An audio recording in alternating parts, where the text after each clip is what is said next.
Oi, gente, eu sou Thaís Albuquerque. Eu sou Tiago Silva Eu sou Camila Silva. e esse é o podcast Tramando, o primeiro episódio. Tramando. Tramando. Tramando. Tramando. Tramando. Hoje, o que a gente quer fazer é conversar um pouco sobre a ideia, a proposta, o que a gente quer fazer com esse espaço, com esse programa do Tramando, né? E antes de falar sobre a proposta, eu acho que é muito importante saber quem são as pessoas por trás dessas vozes. Que pessoa é essa? Tiago, você quer começar falando? Posso começar falando. Então, que pessoa é essa chamada chamada Tiago, né? Eu acho que Tiago é deslocado. Eu acho que uma primeira palavra boa para me definir é essa. Tiago é também uma pessoa que passou por vários lugares e tem uma existência um pouco desenraizada, né? Assim, viveu em vários lugares. Tiago gosta muito de literatura. Tiago é professor de inglês. Tiago é um homem de 38 anos. Tiago é gay. Deixa eu ver mais aqui. Eu estou pensando em outras coisas que me definem. Ei, mas tu nem falou dos lugares. Onde foi que tu já Então, viveu? De onde é que tu vamos lá, vem? né? É bem importante isso. Eu acho que isso é um aspecto central assim na vida de toda pessoa, né? Então, eu nasci numa cidade chamada Aroeiras. Na verdade, eu não nasci em Aroeiras e eu acho que isso já é um dado bem interessante da história. Mas eu nasci em Campina Grande por uma deficiência estrutural na região onde eu vivo, né? Uma cidade com 20 mil habitantes que não tem, onde eu cresci, né? Que não tem hospital. Então, as pessoas que eram daquele lugar precisavam se deslocar, né? Para dar à luz, e foi a experiência da minha mãe. Ela teve que ir para Campina Grande para dar à luz, e eu nasci em Campina Grande, e depois voltei para Aroeiras, onde eu vivi aí até os 18 anos. Depois, 17 anos. Fui morar em Campina Grande, aí para estudar, né, terminar o ensino médio, depois fazer graduação. Depois eu fui morar, durante a graduação, eu fui morar em Leeds, uma cidade na Inglaterra, como parte do curso de letras. Depois eu voltei para Campina Grande. Aí depois eu fui para o Rio, passei um tempo no Rio. Depois eu voltei para Campina Grande. Depois eu fui para Recife. Morei em Recife 2 anos. E aí em Recife eu fiz um concurso, que é o trabalho que eu tenho hoje, né? No Instituto, eu fiz um concurso para professor no Instituto Federal de Sergipe, passei, e aí eu fiquei entre Recife, Aracaju e Estância. E aí eu fiquei durante, acho que 1 ano e meio nesse trânsito, Recife, Aracaju, Estância, e Campina Grande, né? E Aroeiras. E aí depois eu fui morar fora de novo, morei em Gatineau, uma cidade do Quebec, 1 ano. E aí, quando voltei para Campina Grande e depois voltei para Aracaju e estou em Aracaju desde 2018. Então, essas experiências assim de muita mudança, de muito trânsito, é uma coisa que, além de eu ter vivido, e eu acho que por isso, né, também desperta muito o meu interesse. Então, pensar essas coisas do trânsito, do movimento, de existir também dentro desse movimento, né? São coisas que eu gosto muito de estudar, que eu gosto muito de pensar e que marcam também a minha experiência enquanto sujeito. Tiago é essa pessoa. Eita, massa! E aí, tu estava falando da tua formação e eu pensando, né, que durante o curso de letras, você fez também direito, que é uma coisa muito curiosa para mim, né, porque eu não te vejo fazendo direito de jeito nenhum. Então, é exatamente isso, Thaís. Eu acho que por isso a palavra deslocado do começo, porque esse deslocamento ele vai aparecer de várias formas, né? Em relação à minha formação profissional, eu também vivi esse deslocamento. Então, eu fiz graduação em letras e depois graduação em direito. Aí depois o meu mestrado é numa área diferente, nem é letras, nem é direito, é desenvolvimento regional. E aí, no mestrado, eu fui pensar o desenvolvimento a modernização do semiárido, né, como é que o semiárido estava sendo modernizado. E aí depois, quando eu estava terminando o mestrado, eu fiz um concurso para professor substituto na Universidade Estadual da Paraíba, né, para professor de literatura. E aí passei nesse concurso, comecei a dar aula, e aí eu acho que foi quando eu cheguei finalmente no lugar onde eu disse, então aqui é o deslocamento, de repente tem um espaço, né, porque eu posso pensar sobre coisas muito diferentes, eu posso partir da literatura, mas fazer conexões com todas essas outras áreas que me interessam. Eu posso pensar literatura e economia, literatura e direitos humanos, literatura, sabe, numa relação aí com psicologia, com filosofia. Então, em relação à minha formação, o deslocamento ele vai fazer parte também, né? Tipo, não somente porque eu transitei por diferentes áreas, mas porque eu gosto também de pensar a partir dessas confluências, né? Dessas tramas que a gente vai formando de, de lugares, de coisas que a gente estuda. E eu acho que a própria vida em si, né? A gente vai se formando assim, nesse fluxo e nos encontros, nos desencontros. E é isso. E aí eu acho que tem outra coisa também, só para fechar. Eu acho também que eu sou muito atravessado por vivências periféricas, não no sentido de viver numa periferia de uma grande cidade, mas de viver na periferia do capital mesmo, né, assim, do mundo. Tipo, o lugar onde eu nasci é um lugar muito periferizado, vamos dizer assim, né, é um lugar onde as pessoas têm poucas possibilidades de estudo e etc. E eu tenho essa experiência, né, de ter existido nesse lugar, de ter me tornado um sujeito, uma pessoa, né, nesse lugar, essas relações, assim, com esse espaço árido, não somente na paisagem, mas também árido nas possibilidades de existência, né, as pessoas têm poucas possibilidades, né, elas me atravessam também. Massa, Tiaguinho, te escutar, e eu estava aqui pensando, tu falando sobre essa questão, né, da cidade que nasceu e dos atravessamentos com outros lugares bem diferentes da realidade de Aroeiras, né, e como isso é rico. E aí eu fiquei pensando em uma cantora que é muito contemporânea e que é muito a nossa cara, e eu vou passar para Camila Silva, que é a responsável aí pela parte técnica, a identidade visual, toda a parte da arte do nosso podcast, com essa citação. Eu acho que pode guiar aí a apresentação de Camiloca, mas que tem muito a ver com o Tiaguinho. Camila, você sabe circular? Como diria Letrux, conta pra gente dos teus atravessamentos, quem é você, fala um pouquinho de tu.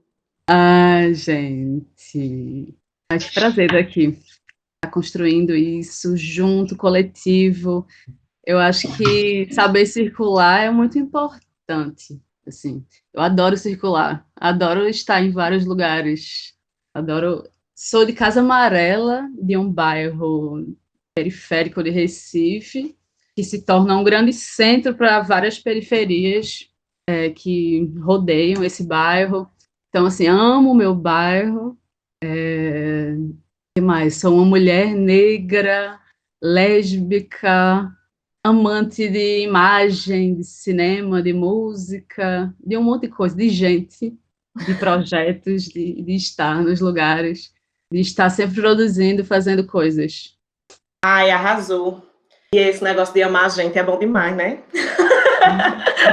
Amar gente, amar projetos. A gente está numa época que precisa tanto desse amor circulando, de carinho e de afeto. E conta um pouco para a gente das tuas vivências, né, com audiovisual, que eu sei que tem umas coisas bem maravilhosas para contar. Na verdade, tudo começou assim com a edição de vídeo. Eu comecei editando vídeo, depois a fotografia entrou na minha vida, e aí abriu muita porta, assim, começou a abrir muitas portas para mim. de conhecer pessoas, de transitar por espaços, de trocar com pessoas incríveis, de também, assim como vocês, circular, não no sentido de morar em alguns outros lugares, mas de estar, sertão, enfim, rodar muito Pernambuco, de ir para outros países depois, com projetos de teatro, de cinema. Tive alguns projetos bem legais, assim, de participar, de violência contra a mulher, alguns projetos de gênero, discussões de gênero, e, enfim, projetos independentes, de websérie, muita coisa, hein? Legal. Eita, que massa! A gente tem que fazer um podcast depois só falando dos nossos projetos. É. Projetos outros. Além do Tramando, o que é que vocês andam fazendo por aí? Sim. Eu tenho uma pergunta. Tipo, como é que você acha que, tipo, essa experiência de Casa Amarela, ela participa, assim, da tua experiência enquanto pessoa, na constituição dessa pessoa? Eu acho que eu tenho muito a cara do meu bairro. Eu acho que eu nasci muito aqui, né? Eu nasci numa maternidade que é vizinha, que é um bairro vizinho. Então eu sempre circulei por essa área, ou em bairros próximos. E Casa Amarela, para mim, sempre foi essa referência de centro, sempre esse lugar que reúne pessoas, tem feira, tem pessoas que eu conheço, eu vou à feira a pé, eu ando de bicicleta, enfim, tem muito de mim e tem muito da minha família. As pessoas são muito parecidas, as histórias de pessoas, assim, eu conheço. Elas estão nas minhas construções também, visuais, fotográficas, enfim, minhas referências estão muito fincadas nesse espaço. Eu ia jogar a pergunta agora para você, né? Eu queria saber que pessoa é essa? Ai, gente! É muito difícil para mim me apresentar, sabiam? Não é um lugar que eu me sinta confortável, não sei. Acho talvez que seja por essa identidade, sempre em formação, por esse fluxo que eu sinto muito forte. Então, tem algumas coisas que eu tô, será que ainda é válido ficar reafirmando essa categoria? Será que é isso que me define mesmo? Como é que eu vou utilizar esse adjetivo? Ele parece tão limitado para o que eu sou, porque tem dia que eu não sou isso, não. Então, eu fico nessa história de se apresentar, criando, né, milhões de reflexões, porque eu sou muito essa pessoa que está sempre pensando sobre tudo. Por isso que eu preciso meditar, né, para organizar um pouquinho, tranquilizar e ficar de boas. Eu acho que eu sou uma pessoa muito extrovertida, muito apaixonada pela vida, né? Muito apaixonada. Acho que tá uma boa forma também de falar de mim. Eu sou muito apaixonada pela vida, pela minha profissão. Eu sou muito professorinha, muito didática, né? Muito explicativa em tudo. Muito clara na minha forma de lidar. Eu tenho uma sinceridade que algumas vezes eu sei que eu digo, calma, Thaís, calma. Essa sinceridade também precisa de limite. E eu sou mulher negra, latino-americana, recifense, com esse acento super marcado nordestino, que eu amo também. E que mais? Essa história que eu acho que é muito importante, né, de onde a gente vem.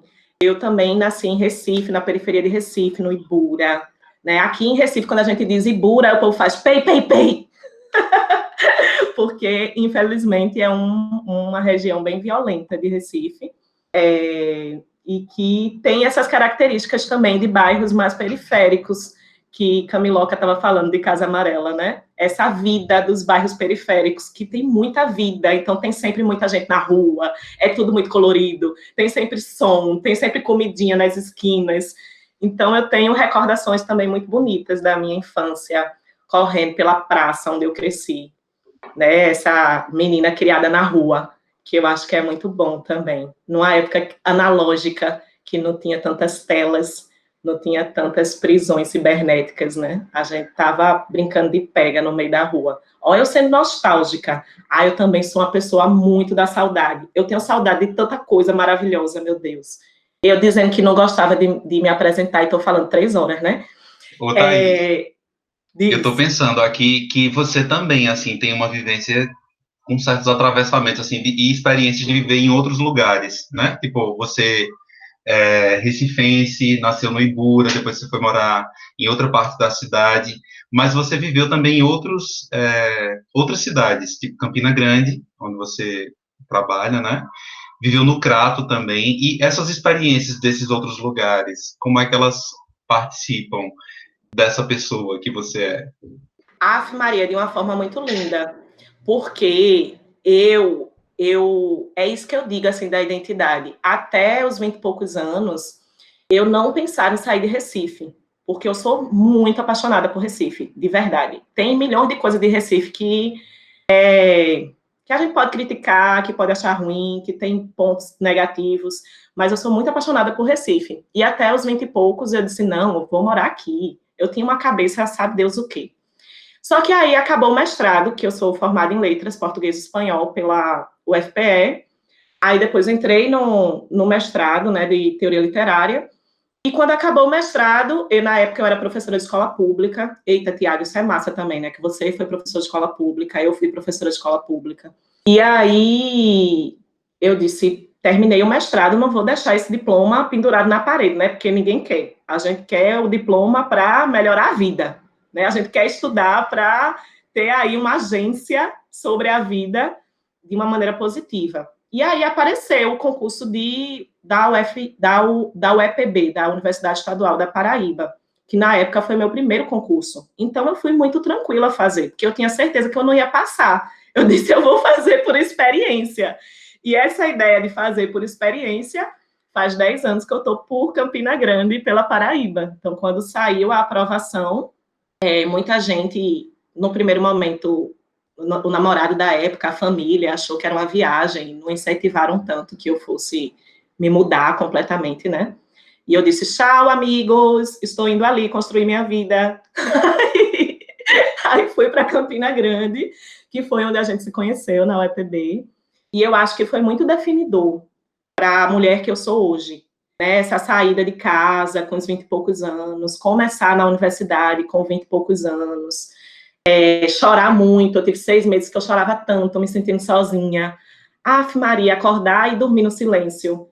Mas foi uma experiência que me fortaleceu de inúmeras formas, né? Acho que depois desse momento eu disse, eita, vem vida, que eu tô aqui. Vou-me embora de peito aberto.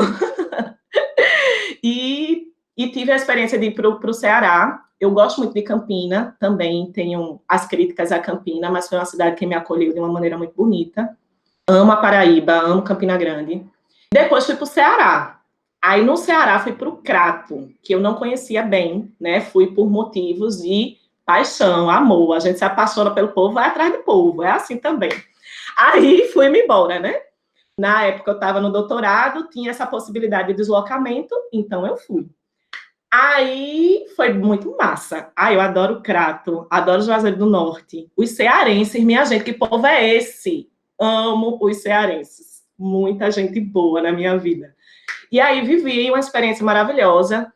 E o que é muito forte nesses deslocamentos é como a gente ganha, né? A gente ganha porque a gente conhece mais sobre aquela cultura. A gente como que eu posso dizer, permeado de inúmeras formas, e a gente passa a interagir naquele contexto cultural. Isso é muito forte para mim, por exemplo, com Campina Grande. Então, a minha mudança para Campina Grande me fez ver a literatura de outras formas, vivenciar a literatura de outras formas, poder conviver com pessoas que pensam literatura de outra forma. Isso é muito foda para mim. E no Ceará eu vivi isso também, com a galera lá do movimento feminista, com as meninas do Islã, né? Então, como era bonito ver esse movimento do sertão, do Cariri cearense, né? Com o Islã muito forte, né? As meninas do Chanas recitam Chanas. E aí, no final, em 2018, eu volto para Recife, né? Depois de muitos anos fora de Recife, o que foi também outra Recife, eu acho que Recife é mulher, outra Recife, né? E aí eu chego nessa cidade com outro cenário e outras conexões com a galera de literatura, que também foi muito massa e muito enriquecedor. Eita, falei já um monte. Perguntem coisas que vocês queiram saber. Eu fiquei curioso agora, tipo, para você Recife é mulher, né? Eu pensei agora se esses lugares que a gente experimentou, por que Recife é mulher? Eu acho que eu não tenho tanto uma reflexão tão forte sobre gênero, principalmente relacionada ao binarismo, com todas as cidades. Assim, todas as cidades que me compõem, dizendo dessa forma. Mas que além das que eu citei, eu acho que eu me identifico com um monte de outras cidades maravilhosas, não só do Brasil, né? Mas que falam um pouco de mim, que eu me sinto muito bem estando nelas.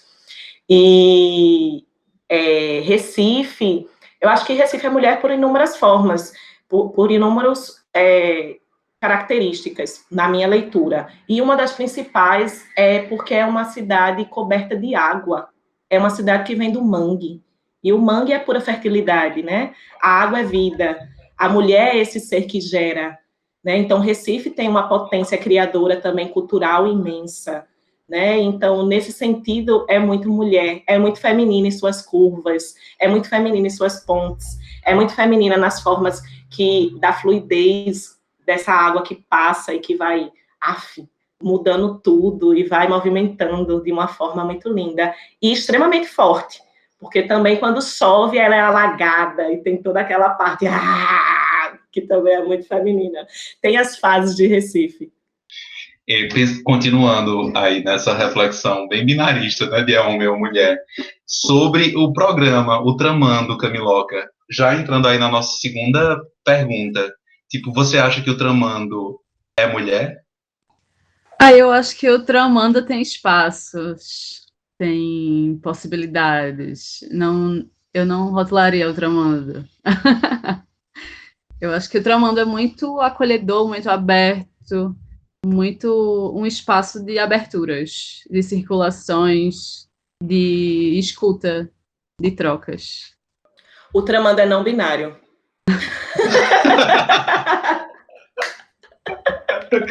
Ele é fluido.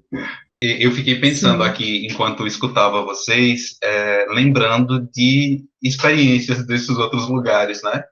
E aí tem um ator em Campina Grande, Chico Oliveira, que eu adoro, e ele tem um espetáculo que o nome é Excelência, eu acho que é esse. Eu lembro do nome do personagem principal, que é Major Olímpio, né, um palhaço.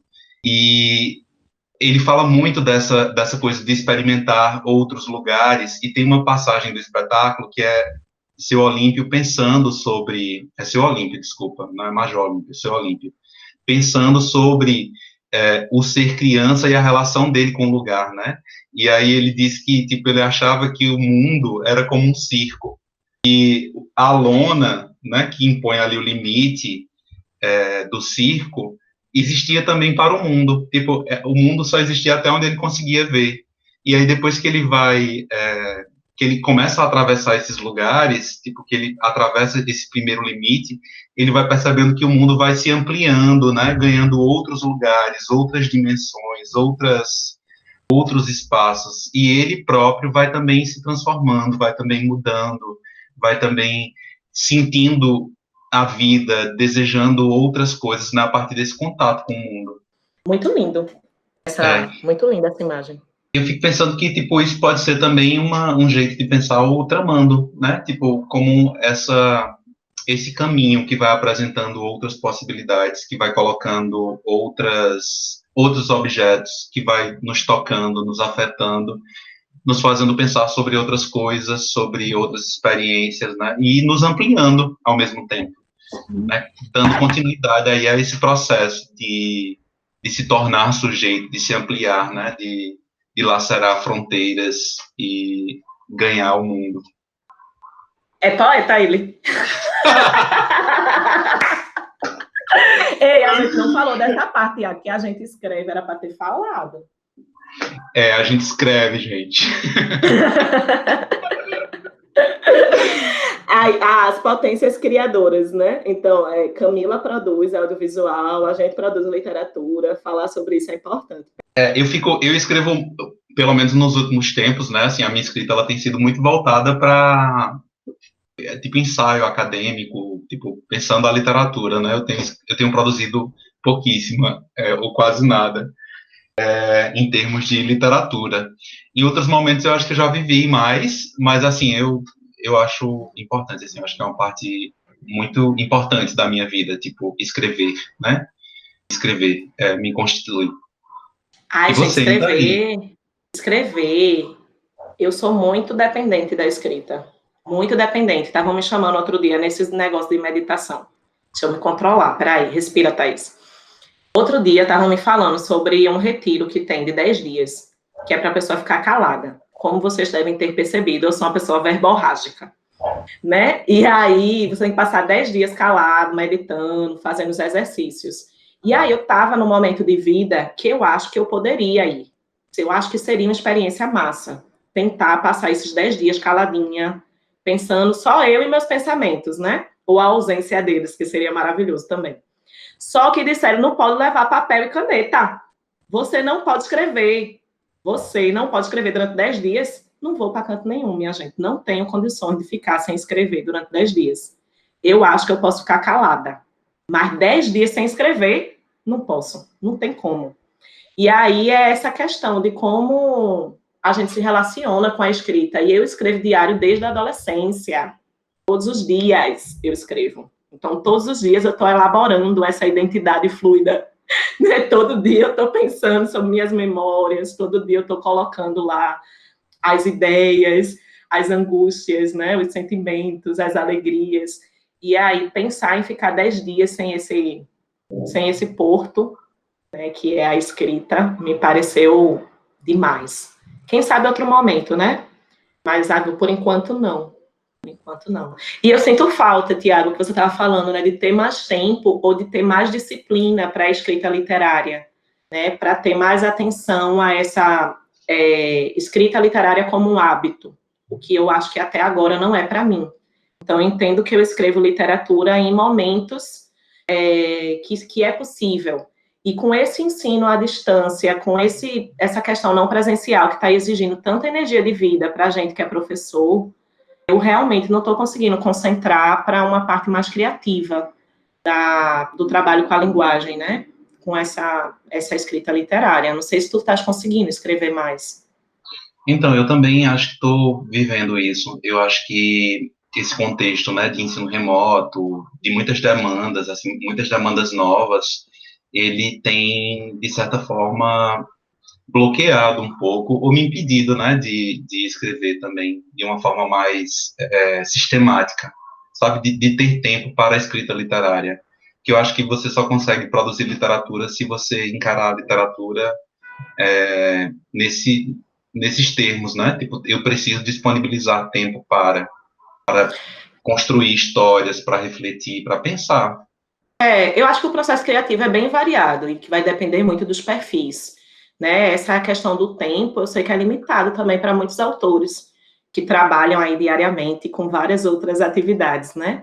E que têm um tempo limitado. Talvez a gente precise só reorganizar o nosso tempo e ver aí como é que entra essa questão da literatura, mas é algo bem pessoal, da gente ir encontrando os caminhos. Mais uma vez, lembrando a sua citação, né? Da gente ir rasgando essas possibilidades e encontrando novos caminhos. E como anda a tua produção, Camiloca? Teus projetos aí? Então, eu ouvi vocês falando de escrita agora, e a escrita, ela nunca me foi tão presente. Falando de diários, eu nunca tive diário, por exemplo.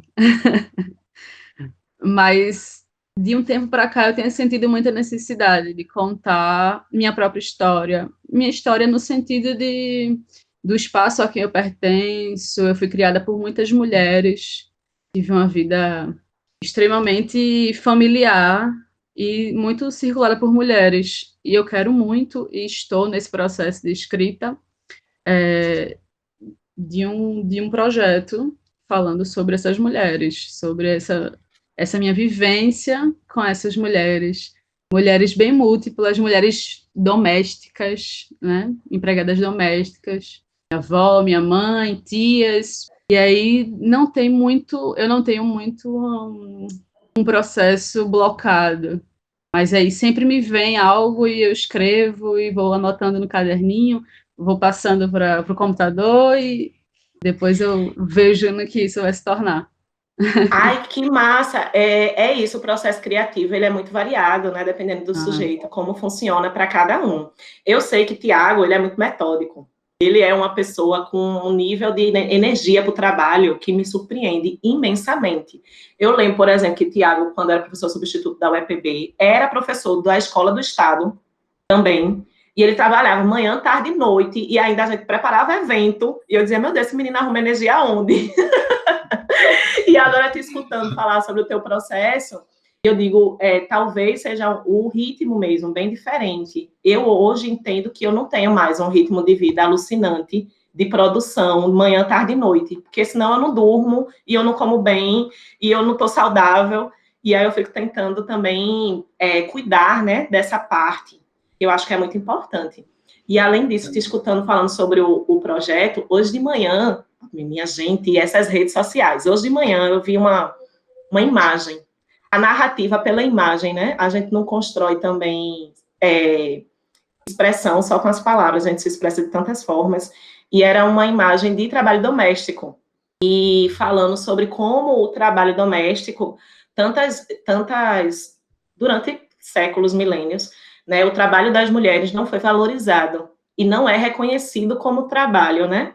E como também é um trabalho extremamente desgastante, né? Então, assim, como você vê, por exemplo, sua avó, sua mãe, no perfil de trabalho que elas tiveram durante a vida, e agora você está tendo possibilidade de estruturar o seu trabalho de outra forma.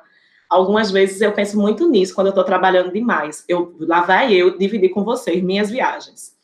Eu penso muito nisso. Quando eu vejo que eu estou trabalhando demais, eu digo, não, minha gente, meus ancestrais trabalharam tanto para eu ter uma vida mais confortável. Eu preciso ter uma vida bonita, não só por mim, mas por todos que vieram antes de mim. Eu preciso cuidar para não cair mais uma vez nessa trituração que é o trabalho para muitas pessoas, né? Sim. Sim. Eu fico pensando agora, pensando sobre o que Camiloca colocou, o que você colocou também, Thaís. Primeiro, são duas perguntas diferentes. A primeira, para Camiloca, retomando uma coisa que Thaís disse antes, que, tipo, para ela, a escrita é uma coisa fundamental, né? Ela não consegue se ver ou se entender sem a escrita. E aí, Camiloca, eu queria saber se tem alguma coisa que para você tenha essa mesma importância, assim, tipo, artisticamente, ou tipo, para a vida mesmo? Tem alguma coisa que você não consegue se ver separada de? Sim, amigo, eu acho que é a imagem, eu acho que a fotografia, ela me foi uma abertura de portas para tudo que eu penso, extremamente, assim. Às vezes tem muita coisa que está ali no meu olho, está ali na minha cabeça, e eu não consigo colocar em palavras ou em papel. Isso vai na fotografia. Acho que a minha fotografia, ela tem muito disso, sabe? Do que me desperta, do que me faz viva, assim, o que eu vejo ao meu redor, assim, que eu desejo, enxergo. Estou fazendo um coraçãozinho aqui para Camiloca. E, Thaís, agora aproveitando uma coisa que Camiloca disse, que tipo, é uma história que ela tem vontade de contar, né? Tipo, tem a história aí da família, a relação com todas essas mulheres e como elas participaram, por exemplo, da constituição dessa pessoa, né? Você tem uma história que você gostaria de contar? Tiago, minha questão primeiro é assim, vou trazer uma palavra que Camila usou que eu amo, e que eu acho que a gente devia usar todos os dias, que é desejo. Desejo é uma palavra maravilhosa. Até dizer desejo é uma coisa boa. Eu tenho muitos desejos, eu tenho tantos sonhos a realizar.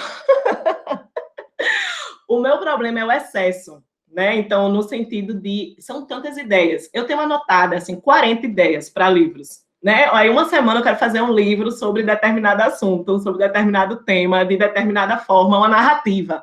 Aí, semana que vem, eu quero um livro de poemas, com outra história, com outra ideia, com outra temática e tal. Então, né, assim, entre tantas possibilidades que você vê, o que é que você gostaria de contar? Então, nos últimos tempos, eu tenho conversado muito com outras mulheres da literatura, das artes visuais, que eu passei 4 anos lendo uma literatura muito pesada, muito triste, né? Então, uma literatura que me dilacerava, mas de uma forma positiva, né? Que mexe com você, que lhe deixa mal, mas que isso é positivo para as reflexões e para a sua construção. Só que eu tenho sentido falta de narrativas de mulheres negras, né, mais leves, né, que falem mais sobre o desejo, que falem mais sobre o gozo, que falem mais sobre desfrutar da vida, que tem a ver também com o que eu estava falando do trabalho, né? Com esse cuidado de me construir enquanto uma pessoa mais leve, de me construir como uma pessoa que desfruta mais da vida. E aí, nos últimos tempos, eu tenho desejado escrever um livro como se fosse um afago antes de dormir, sabe? Um Manuel de Barros. Tipo Matilde Campilho, que você lê e diz assim, menino, mesmo quando ela rasga, é tão bonito isso, né? Você acaba se sentindo bem, assim, com o poema. E aí eu estou pensando sobre isso, mas ao mesmo tempo a literatura que eu estou lendo é muito mais pesada, assim, e acho que eu preciso amadurecer. Como fazer isso? Ô, Thaís, em outro momento, assim, acho que quando a gente se conheceu, você dizia que tipo, literatura tem que ser triste. Eu não conheço literatura boa, uma literatura boa que seja feliz. Eu dizia isso, era? Dizia, tem que ter sofrimento, tem que ter, sabe? Tem que Olha, tu ter tá alguma vendo? coisa pesada. Como é que isso Por isso. mudou tanto? Ah, meu querido, graças às deusas, a gente vai fazendo o quê? A gente vai revisando, ampliando, né? A gente vai se tornando pessoas que pensam diferente. Isso é muito massa. Observar as nossas próprias mudanças. Te escutar falando isso me enche o coração de alegria. Porque eu acho que a gente tem uma formação na universidade de clássicos depressivos, né? Então, quando a gente vai para os escritores canônicos, a maioria deles é só isso. Acabe o livro e se mate. Né? Alguns são assim, porque você está destruidíssimo. Não sabe nem como é que vai se levantar da cadeira, ou da cama, ou de onde você estiver, depois que acaba de ler o livro. E já tem outros escritores que eu também gosto muito e que eu acho que pode ser um caminho para o que eu quero fazer. Pelo menos essa semana. Semana que vem pode ser que saia um livro babado de Thaís, pesadíssimo. Não sei, né? Aí é os fluxos. E eu fico pensando muito, Tiago, também nesse sentido, assim, em projetos. E eu acho que talvez, se a gente pensar em projetos, flua de uma maneira melhor. Assim, nesse momento, eu vou fazer um projeto que é de uma literatura mais leve, que é dessa literatura que é um afago, que é desse sentido de narrar uma alegria, de narrar as alegrias. Porque a gente já tem tanta gente falando sobre tristeza, a gente já tem tanta gente falando sobre sofrimento, que é extremamente importante. Viu, minha gente? Eu não estou aqui querendo negar a realidade, não. A gente tem uma realidade avassaladora, né? Um trator que vai passando em cima da gente. Mas a gente também tem, e como brasileiros a gente tem demais, a gente tem uma alegria muito nossa, né? A gente tem esse olhar sobre a esperança, né, diante da vida. E é preciso, minha gente, ter esperança, é preciso ter amor, é preciso ver que a gente tem essa potência de afeto. E aí eu queria fazer um livro assim, Tiago. Tu acha que rola? Eu acho. Eu já vejo o livro feito. Porque eu fiquei pensando assim, eu disse, eu sou uma pessoa tão divertida, eu tenho um sorriso tão massa, as pessoas se encontram comigo, né? Sempre gostam da minha energia, good vibes e tal. Por que minha literatura é tão pesada? Quando eu vou para os textos, porque eu faço umas coisas que tá sempre sem ar, sempre não, quero mais não. As pessoas me chamam para os cantos e eu fico apenas calada no meu canto. Eu fiquei pensando aqui que, para mim, assim, essa coisa da criação, né? E da disciplina, eu acho que é um jeito que eu encontrei de lidar com tantas coisas que eu quero fazer, com tantas vontades que eu tenho. Porque aí eu faço isso que você disse assim, tipo, eu corto, agora eu vou fazer isso. Agora eu vou fazer isso. E aí eu tenho ideias que me perseguem, assim, quase como uma assombração, que eu fico pensando sobre aquilo muito tempo, sabe? Tipo, aquela coisa, aquela ideia fica voltando, volta, retorna. E aí Mas eu eu acho penso que é muito. daí que sai, viu? É daí que sai.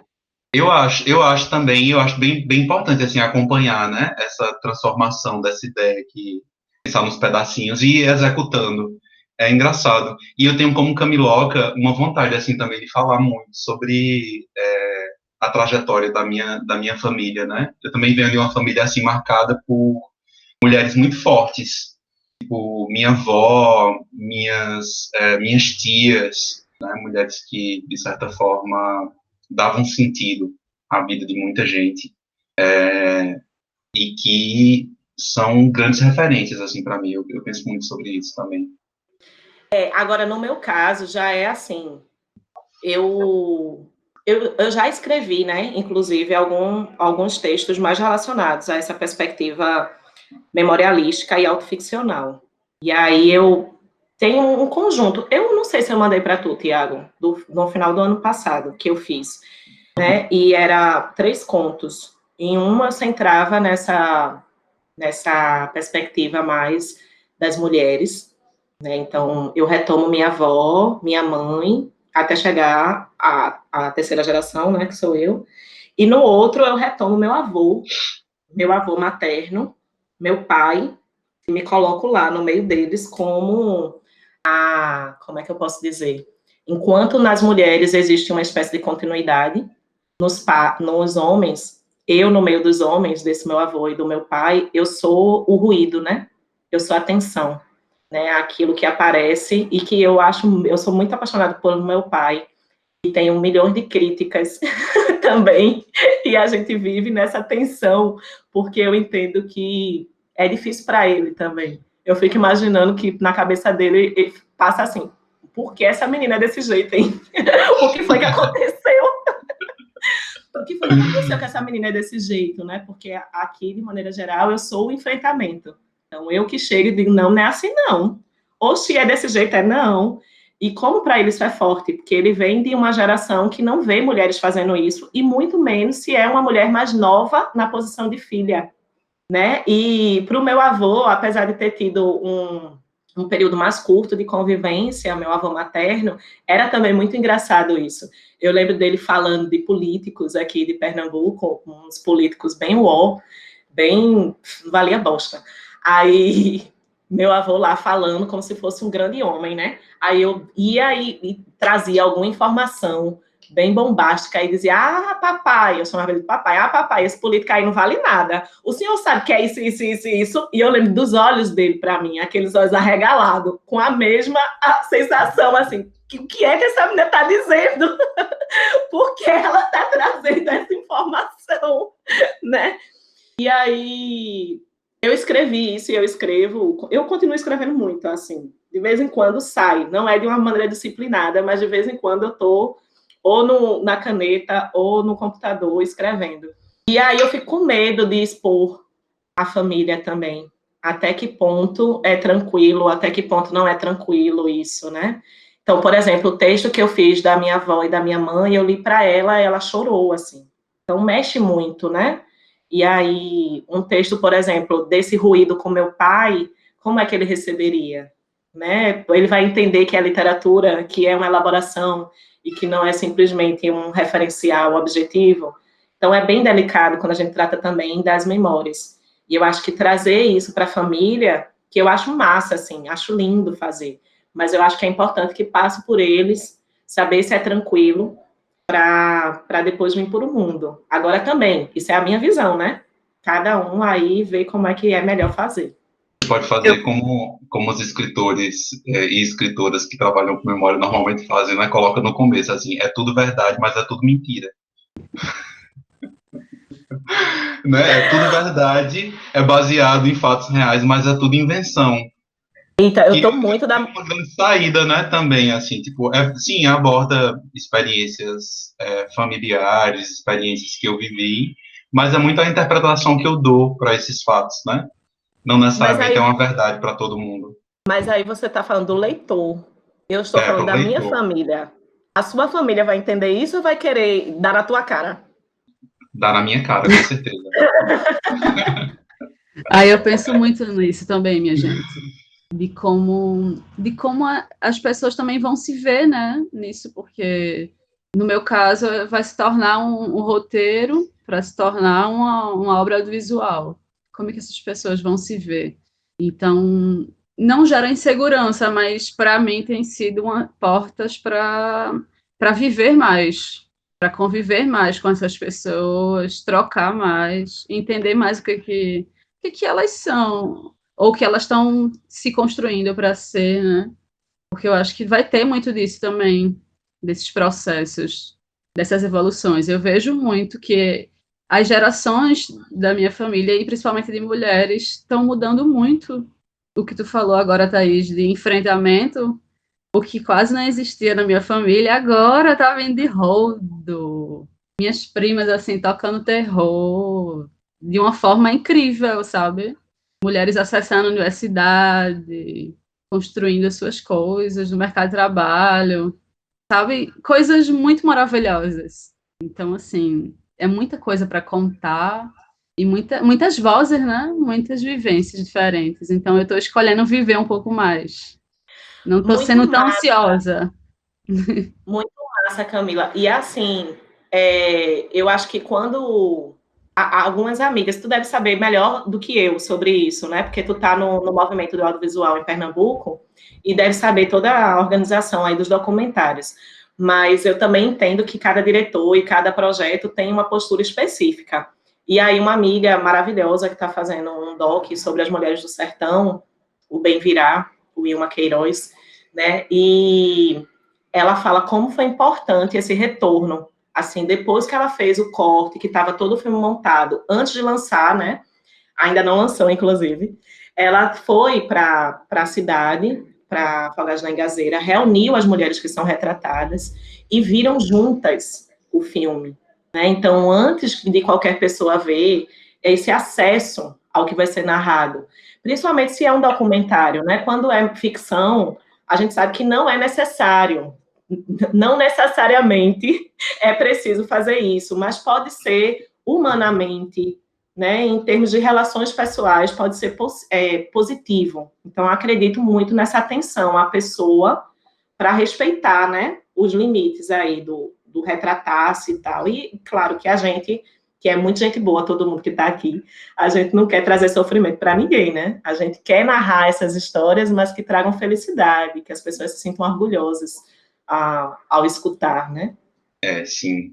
Eu fico pensando muito também como a gente vai mudando, né? Tipo, pensando, por exemplo, a minha experiência de homem gay e tipo, as dificuldades que eu tive para lidar com a minha família e com todas essas mulheres, mas que ao mesmo tempo representavam a tradição, vamos dizer assim, e aí projetavam em mim muitas expectativas que eu não tinha como dar conta, né?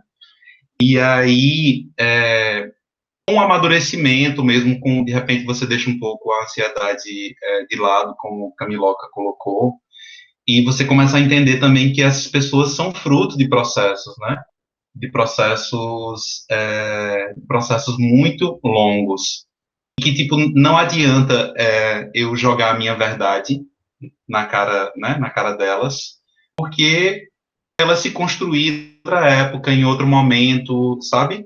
E aí, né, a gente tem que ter esse cuidado também. E aí eu acho que conforme eu fui entendendo isso, entendendo que tipo eu não tinha como ter as expectativas que a minha família, por exemplo, me entendesse completamente, porque eles são fruto de experiências que eu nunca vivi, né? De um tempo, de uma realidade, de relações que eu nunca tive. Então, eu tenho que viver as minhas relações, digamos assim, também diferentes da deles, e entender que existe essas esferas que nunca vão conseguir se tocar, né? Que assim, que a gente nunca vai conseguir dar conta de tudo isso e ter tudo aquilo que a gente quer também, de repente, no sentido de ter o acolhimento completo e total, o entendimento completo e total de uma outra pessoa, porque a outra pessoa ela não é você, ela não vai pensar como você, ela não entende o mundo como você. Então, ela pode ser sempre um ponto de atrito. Tipo, você é o zumbido na relação com o teu pai, mas ele também é um zumbido na sua relação com outras pessoas, né? Claro, as relações familiares, e principalmente quando a gente fala de pai e mãe, né, são centrais, né, no nosso desenvolvimento e como a gente se orienta nas outras relações também. Eu acho que reconhecer isso já é muito importante. Mas aí, reconhecer essa tensão, eu acho que também é muito bom, né? Acolher que é um espaço de tensão, a partir das particularidades que você disse, né? Entendendo que vem de uma situação cultural diferente, que vem de um contexto diferente, de vivências diferentes, né? E acho que a gente vai conseguindo se relacionar de uma maneira mais tranquila quando a gente vai respeitando essas características e buscando acordos, né? Então é muito isso. Então, por exemplo, no caso do meu pai, eu e meu pai, né? Só para encerrar a história, que a gente já está num terapia coletiva. Tá. O tramando também é terapêutico, né? Então, venham com a gente. Então, por exemplo, né?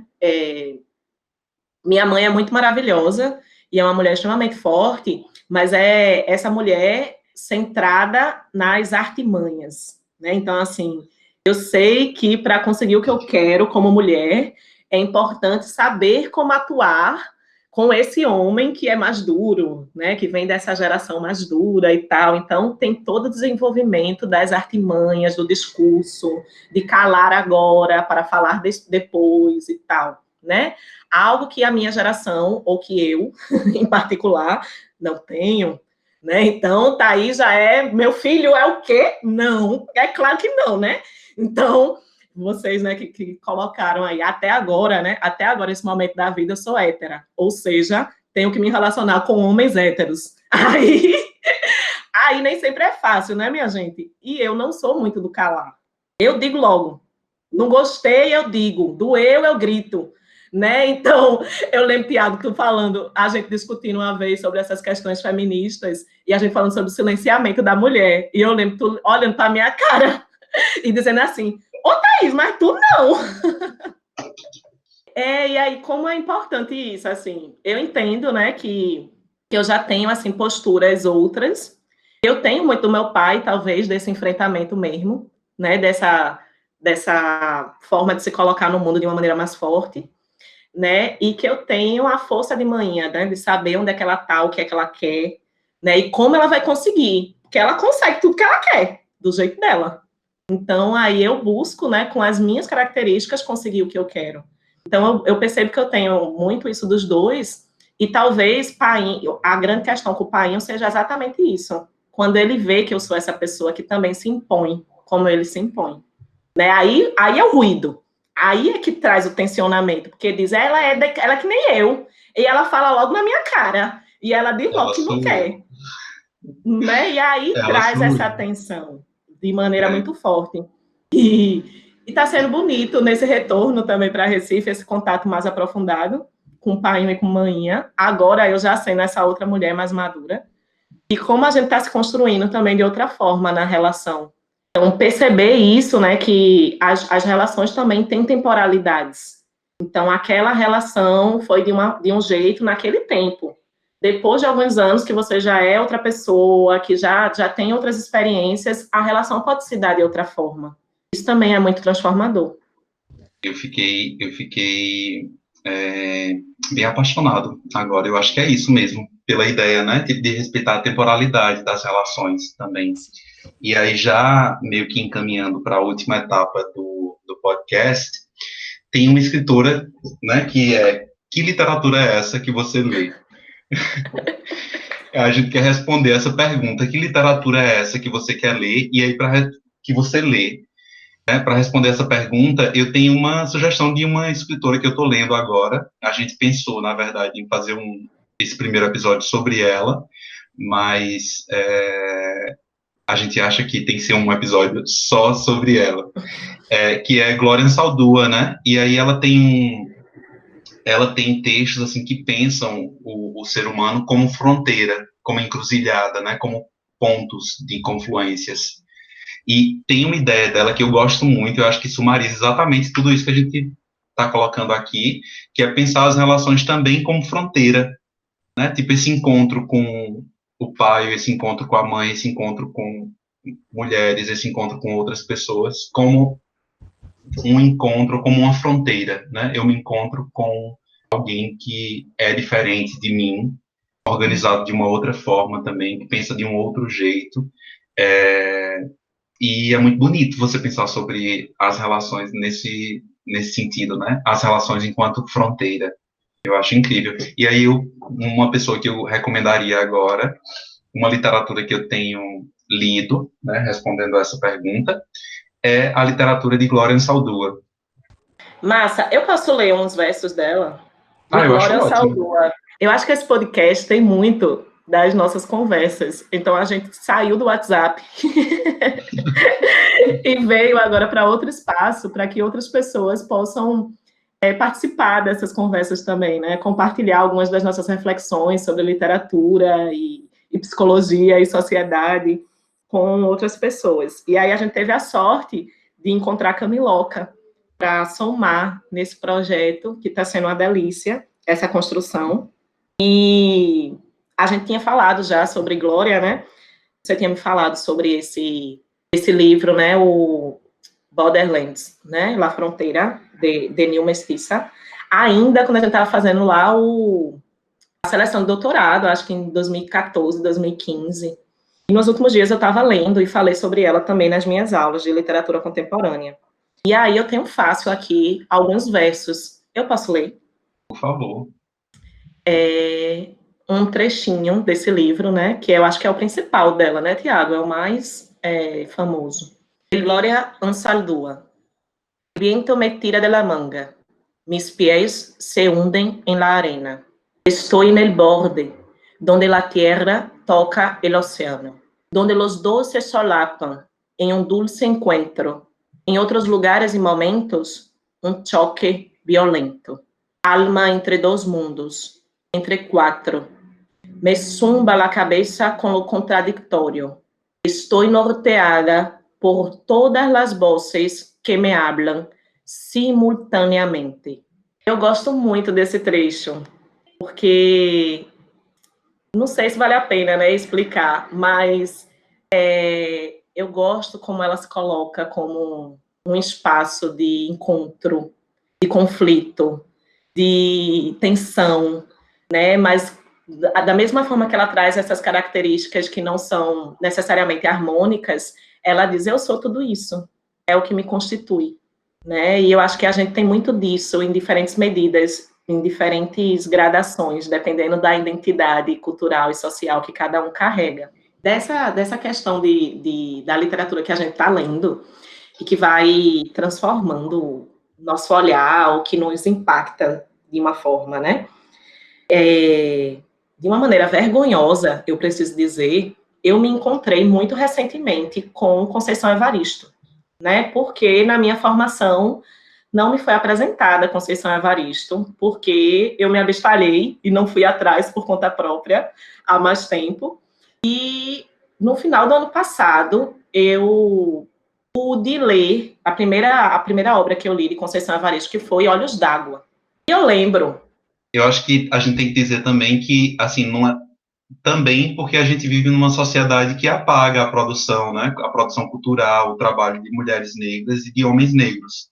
Então, não é só a gente vive nesse lugar que tenta sistematicamente apagar.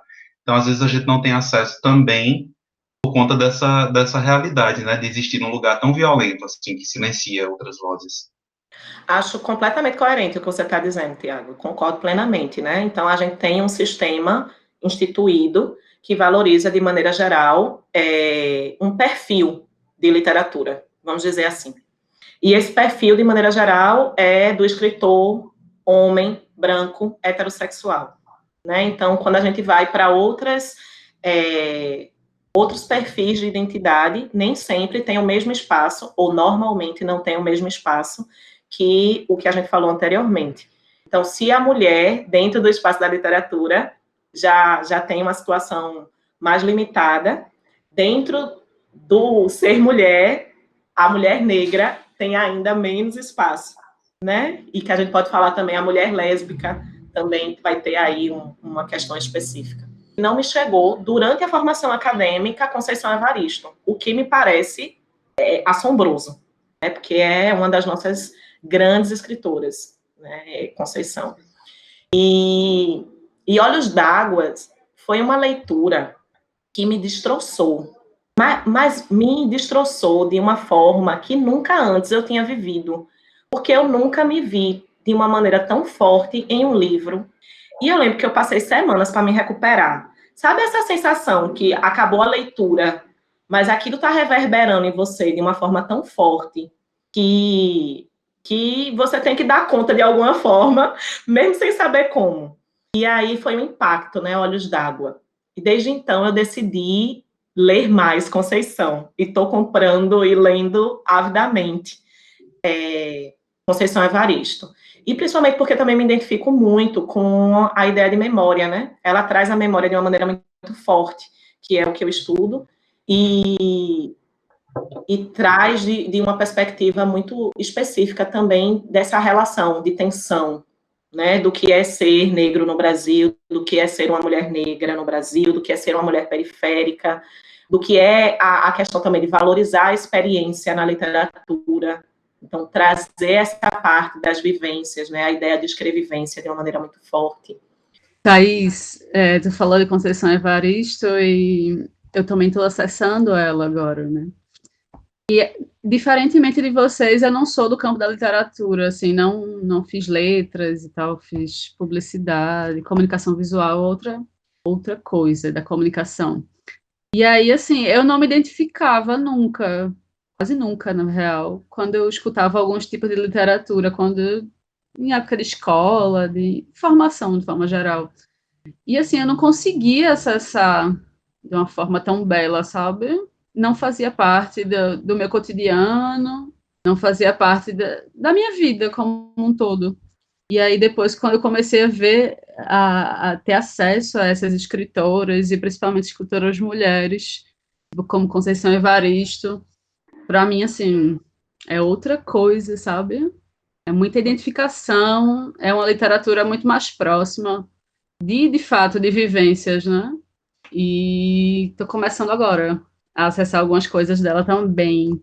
E tem uma outra mulher incrível, é dramaturga, atriz, que é Grace Passou, que também tenho lido algumas coisas dela, e para mim é fantástica, assim, sabe?